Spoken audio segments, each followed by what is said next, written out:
This is me. I think it's apparent I need to rethink my life a little bit. Hello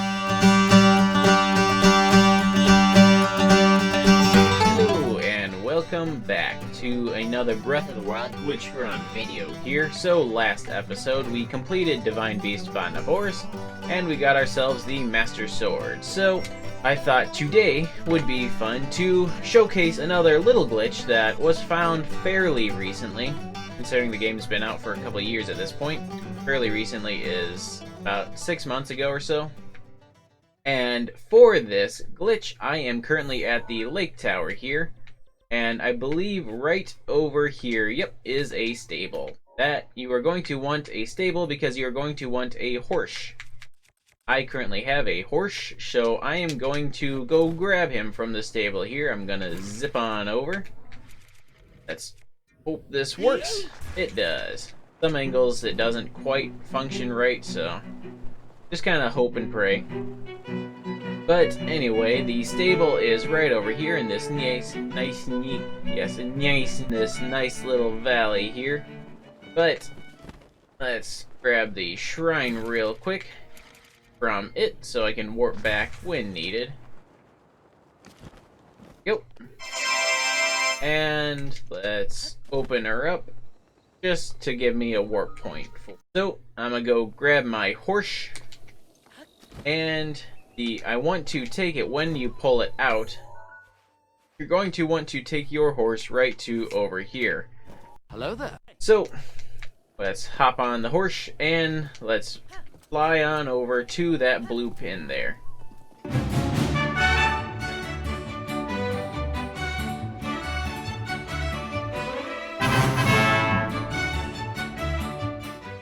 Now, in games, some glitches, you're always left wondering how on earth didn't developers think of this or try this out when you're breaking the game in some way, but other glitches, like this one for instance, you're just left wondering how on earth did anybody find this. So once you grab your horse and take it over here, you're gonna find two people sitting down on the ground. Well, one's probably sitting, one's probably standing.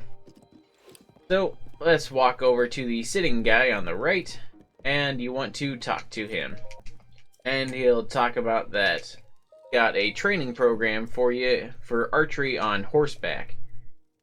And he will, if you pay him 20 rupees, you can play his game that's supposed to help you improve archery from a horseback. Spoilers, it's incredibly hard and you have to actually beat it to get some horse armor if you truly want to 100% the game.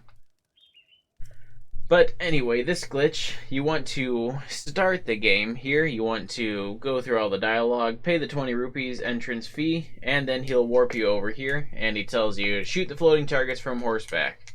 I'm not going to go over there, so just skip through all the dialogue. The moment the timer counts down, just turn around. Not today, Satan. And make your way up this hill here. Now over on the right, it'll be fairly faint, but there's some horses just milling about.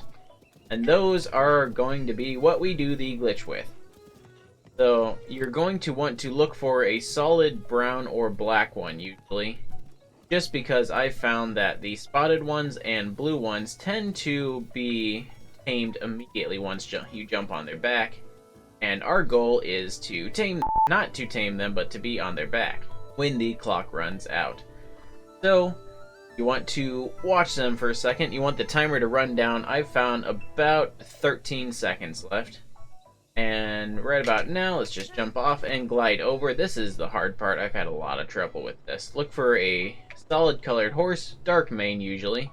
And you want to land on its back. And you do not tame it. Do not soothe it. Just ride it out until the timer ends. So you are currently in the horse game on a untamed horse with your tamed horse next to you, and the untamed horse is supposed to be bucking you off, but it can't because it's in the cutscene, so it's supposed to stand still, so it just freaks out and then away it goes.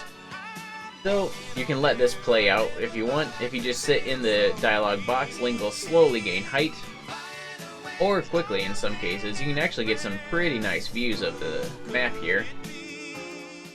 But one thing to note, if you do let Link go on for too long, eventually he'll be in a different area, and Link will be essentially in an unloaded area in the game, trying to play it, but since it's unloaded, the game freaks out and can't load it, and it just kind of messes up. So while you're on the horse, once you skip through all the dialogue box, you're going to be left with this beautiful sight here. And if you press X, you can actually sling Link around as he's gliding on the back of a horse that's flying 150 feet into the air, and the game doesn't even know what's going on. So once you're at this point that Link is on the flying horse that's trying to kick him off, but failing to do so because Link's already off, just warp away. I am going to warp to, let's see. I'm going to warp to the Hateno Tower here. So, once you perform all those steps and you warp away, wherever you warp to, make sure you take at least one step in some direction. It doesn't look like there's any change. Like, nothing's different. There's no obvious difference. There's no big change, no big flashing letters, no glitchy graphics or anything. But what happened will become apparent when you jump. So normally you only get one jump, of course. I mean, no human can jump off of air, but the game, when it freaks out with you in the horse that's flying that you're not supposed to be flying on and then you can glide on, the game always assumes that you're grounded now, that you always are touching the ground. So, because of that, you can now infinitely jump anywhere. You can hop above the eagles, you can climb all the way up to Death Mountain to get Divine Beasts, you can hop up towers, you can do whatever you want now. You don't have to worry about climbing, you can just jump everywhere. But speaking of climbing, I'm over here by the Divine Beast Vatnaboris. I would recommend you don't, because so the game, when you climb, you are grounded and climbing at the same time. So a negative side effect is I can no longer sprint. I can no longer walk faster than this. This is me currently sprinting. And at most, he's just walking like an MLG pro.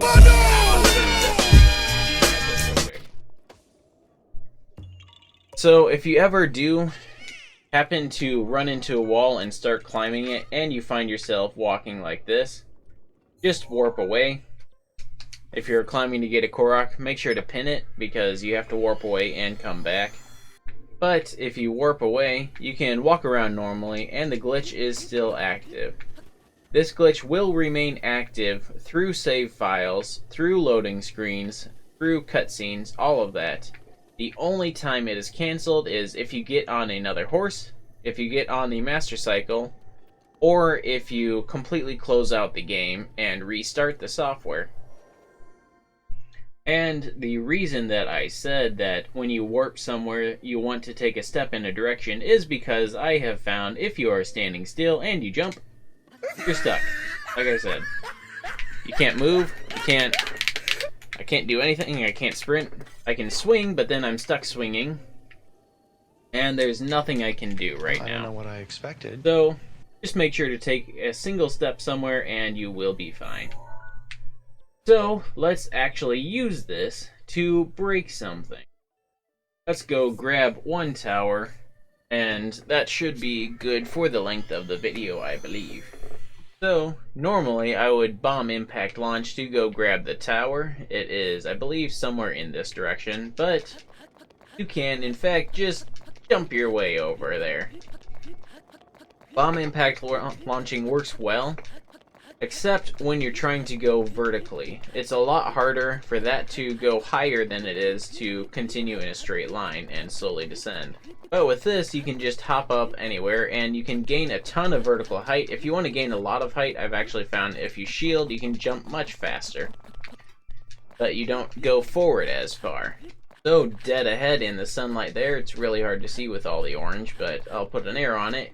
That is the tower right there. One thing to note with this glitch, like I said earlier, it's good for going vertically, but it's not good for horizontal movement.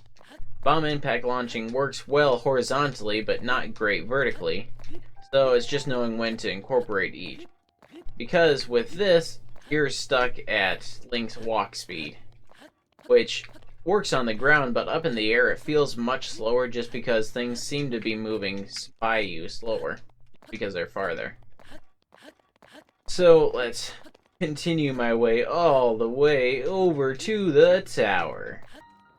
So here we are right up at the top, didn't have to worry about climbing it. Let's go place our phone in the charger and get the next map unlocked.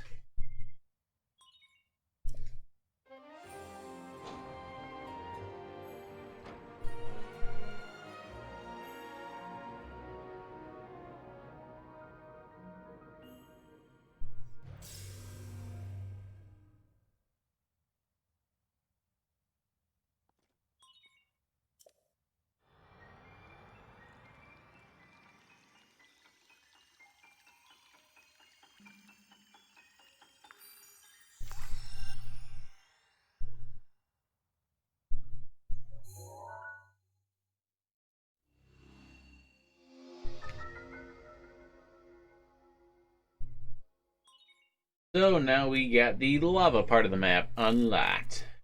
And I think that is going to be a good place to end off. Next episode, I shall go into Goron City and start that whole quest and complete that Divine Beast in the coming episodes. So if you want to see that when it comes out and not miss it, make sure to subscribe to the channel and like this video if you did like it. That would mean a lot to me. But thank you for watching if you have made it this far, and let me know what other glitches you'd like to see that I may not have done or may not know about, because there are a ton of stuff, a ton of things to do in this game. So that'll be all for this one, and see you all next time. Bye-bye.